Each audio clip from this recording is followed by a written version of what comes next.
Happy holidays and a happy New Year's to each and every one of you out there. As always, thank you for joining the ClickPod Nation, and a huge shout out to our fan Nick who requested this. Told him I'd have it in the weekend of TLC.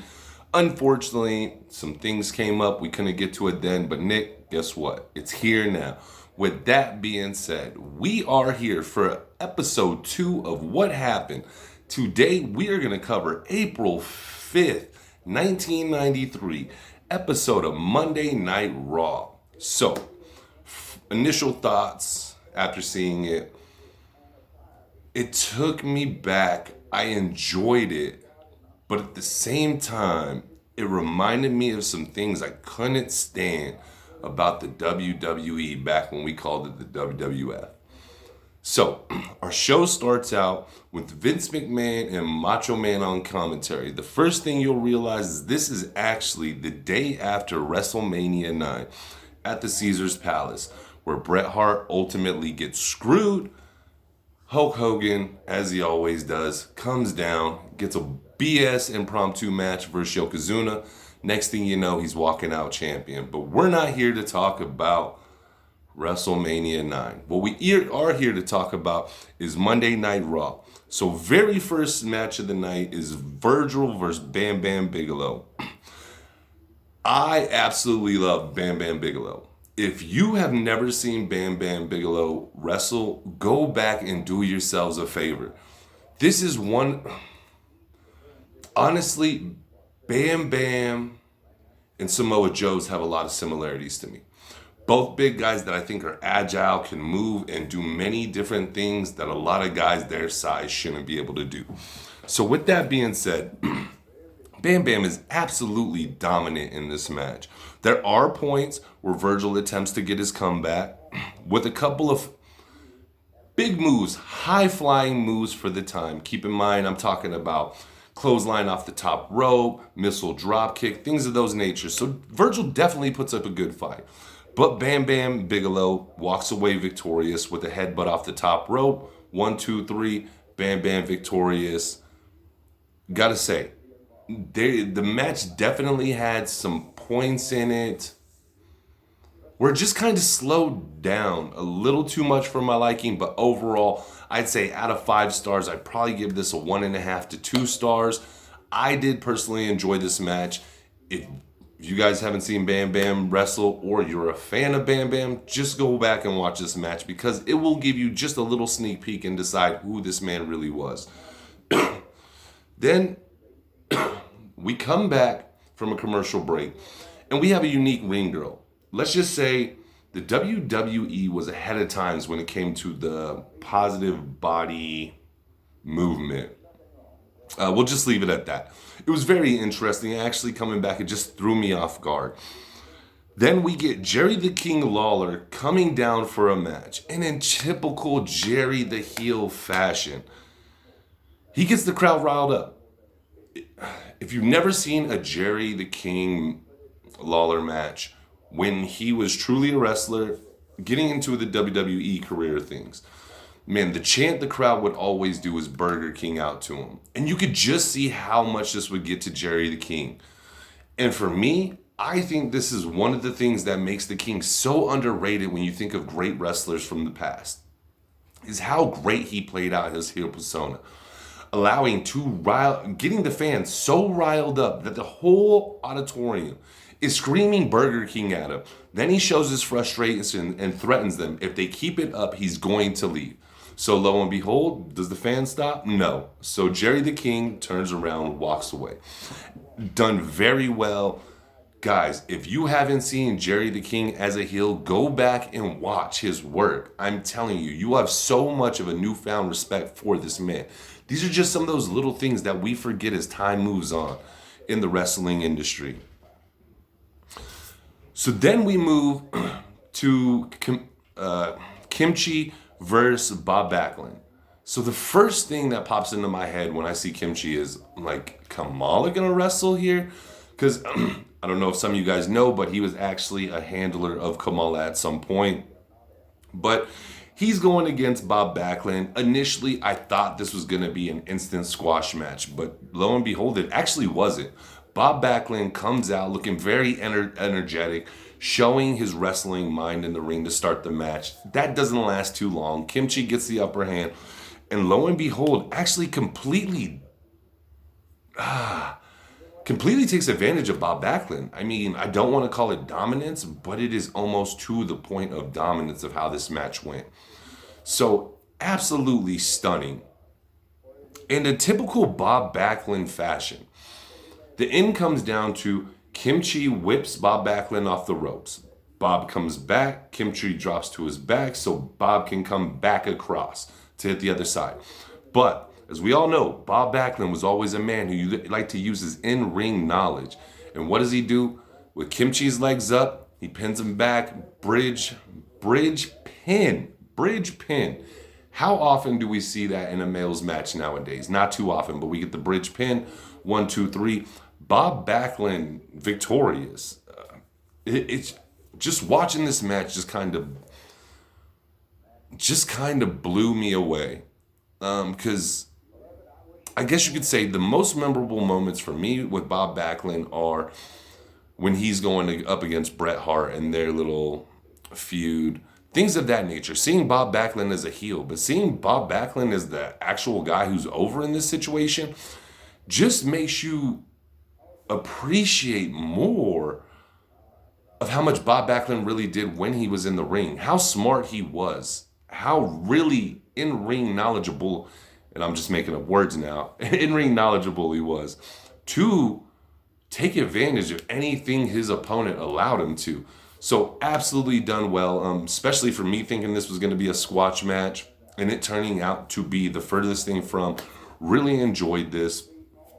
Not my match of the night yet. Then we get one of the best things that I think we miss nowadays when you watch a show like Monday Night Raw. So at this point, we get Rob Bartlett calling in on the phone, talking to Vince and Macho while they're on commentary about how he's stranded in Vegas. Watching this, you could kind of tell that this was probably pre-taped, but I absolutely loved it. I found myself chuckling in the way that Vince and Macho Man are going at Rob Bartlett. I was dying for a second. That's how really good it was.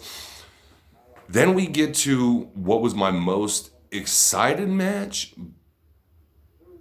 but at the same time what I thought was the worst match of the card, and that is Jumpin' Jim versus Damian Demento. I was never a Damian Demento fan, and I mean this as there was never a point where I thought he was intimidating.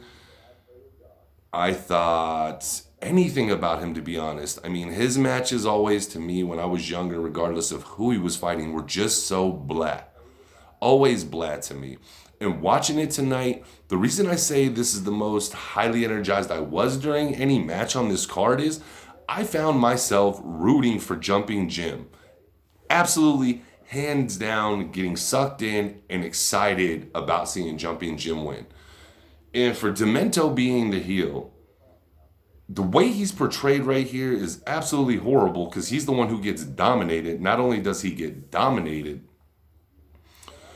his finisher's got to be one of the weakest I've ever seen. I hear people complain all the time about the running forearm, saying how weak of a move it was. Well, if you play along with everything that Lex got in the motorcycle accident, got the steel plate put there, it all actually makes sense because he's got a foreign object automatically in the middle of every match that he uses to finish the match. I think that's done very well. I think that was a genius thought. Now, with Demento, his finisher, and I BS you not, is him going in to adjust his knee guard. And I think at first, you're thinking maybe he's pulling out a foreign object. No. Maybe he's putting in a foreign object. No. He does a knee drop in the middle of the ring, pins Jumpin' Jim 1, 2, 3. Once again, if Jumpin' Jim would have got the win here, this wouldn't have been my least rated match on the entire card. But since Jumpin' Jack didn't get the win, Demento did absolutely nothing for me in this match on either side. Didn't make him look stronger. If anything, it made him look a lot weaker to me. I just walked away from this match feeling completely unsatisfied. Jumpin' Jim WWE should give you a rematch and you should get the dub. It should be that easy.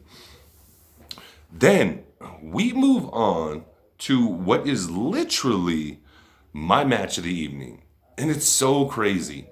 So I found a new channel on YouTube called Wrestling Bios. Probably a lot of you guys have heard of it. This is the first time I've came across it. Absolutely loved it. Do bios on the Careers and Life sub, the story of the NWO, story of the NWO Wolfpack, everything. So if you guys haven't seen it before, go check it out. But I was watching, oh man, it actually might have been earlier today, but I was watching a segment on the Steiner Brothers. It was the Steiner Brothers running the WWF and beyond. And he's speaking on their feud with the Beverly Brothers. That happened to be on this card that Nick requested for me almost 3 weeks to a month ago. And lo and behold, I'm watching this bio on the Steiners, and then I'm actually getting to witness the matches that they were speaking of. And for me, hands down, Beverly Brothers versus the Steiner Brothers is match of the evening. If you want to do yourself a favor and go watch a great match from this card, this is the match you should go back and watch. For me, this was perfect. It had everything I'm looking for in a wrestling match. And not only that, I know a lot of you guys out there watching know Scott Steiner, the big booty daddy, we all know. This will take you back to when he's just Scott Steiner. He was the true definition at the time, and I gotta agree now, still. He's probably one of the best wrestlers I've ever seen in the ring. Not in the sense of his technicality, just of what he brought to the table with power, agility, speed for a big man. And at this point, you can see he's getting bigger. This isn't earlier in their careers when he was still a little thinner. This is when he's starting to get bigger, starting to quote unquote get genetically modified. But this is still the time when he can pull off that Frankensteiner. And I absolutely loved it. But it's not only what the Steiners bring to this match, it's also what the Beverly Brothers bring to this match. For me, I thought they brought so much.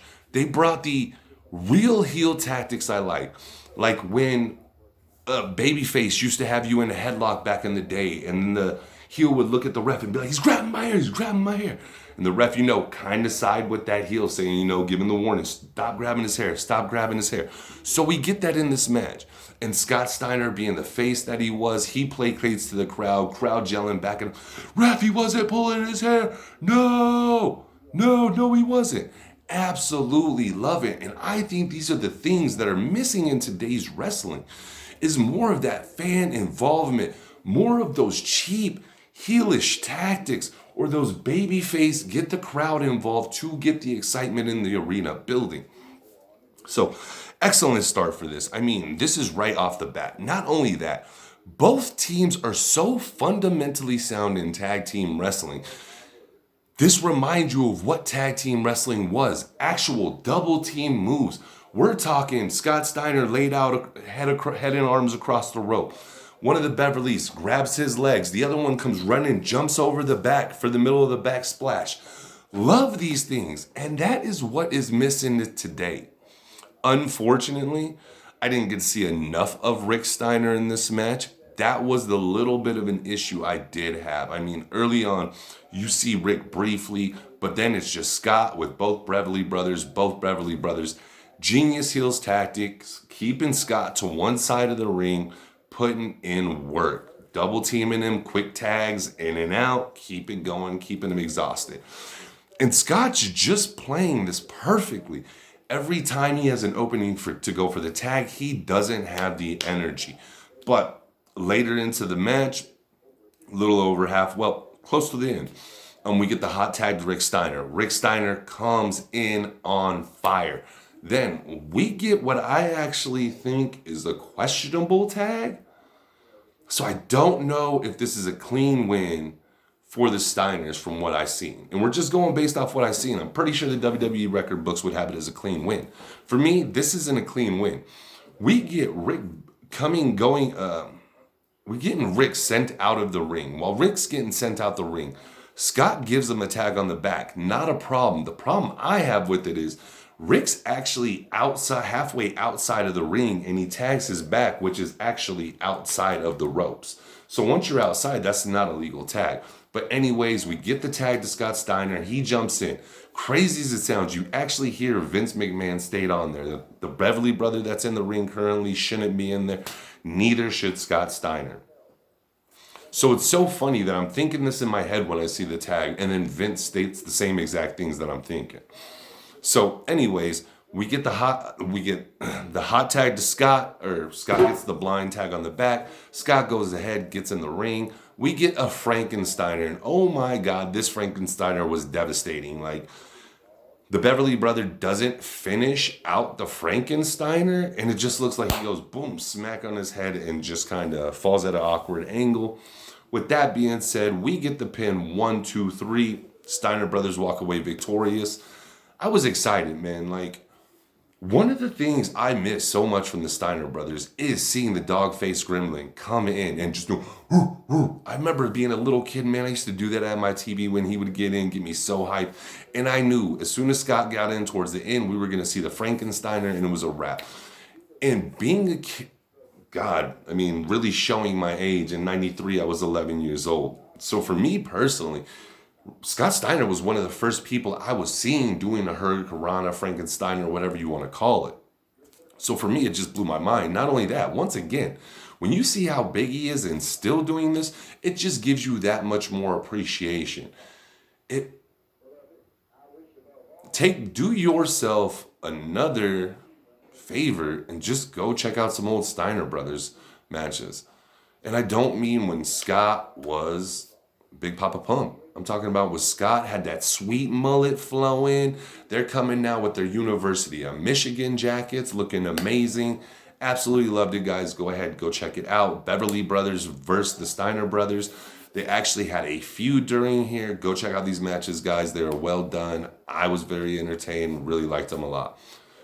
Then we get to what I think is the best performed match of the evening, if that makes sense. And no, I don't mean about the match itself, any of the moves, anything like that.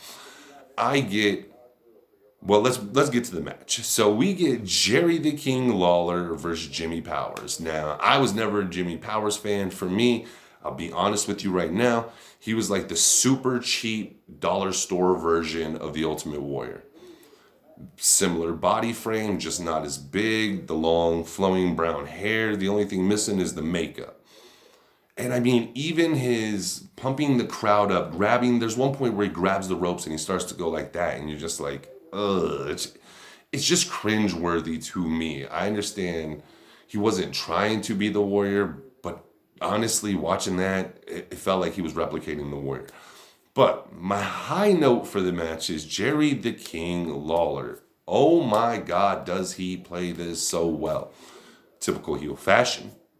Comes down to the ring, still antagonizing the crowd. Crowd still chanting out, "Burger King, Burger King, Burger King."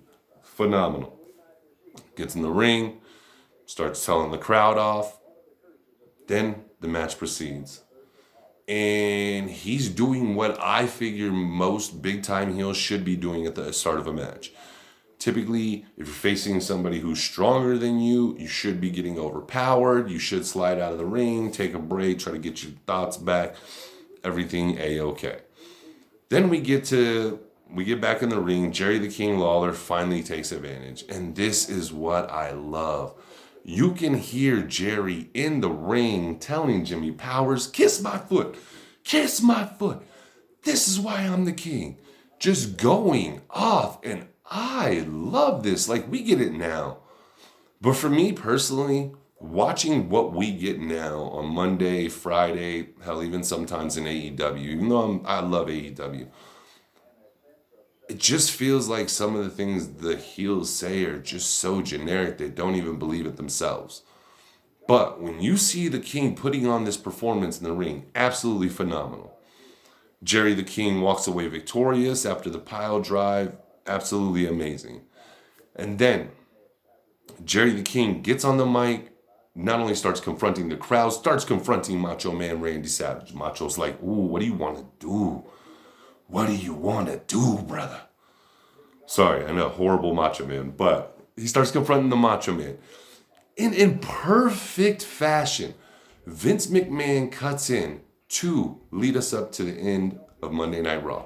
And that is how our show concludes, with Jerry the King confronting Macho Man. And for me, I gotta say, overall, I thought the show was great. Out of a 5-star show, I might have some bias in this, but I give it a 2.5 star. Best performance of the night, best match of the night, period. Beverly Brothers versus the Steiner Brothers. Best use of a heel persona for the evening, hands down, goes to Jerry the King Lawler. Hands down. Guys, go back. I know I keep just saying this, but go back and do yourself a favor. Go watch the old Jerry promos with him as the heel. I like Jerry more as the heel than the pretty boy that everybody loved back in Mississippi or Memphis. No, stay away from that. Go watch heel Jerry. Absolutely phenomenal. Most comical match of the night, and we don't mean this in a good way, is Jumpin' Jim and Damian Demento. Jumpin' Jim, you got robbed. You should have been victorious. But with that being said, guys, we're going to end episode 2. I'll be back for episode 3. Sorry, still getting over a little bit of sickness.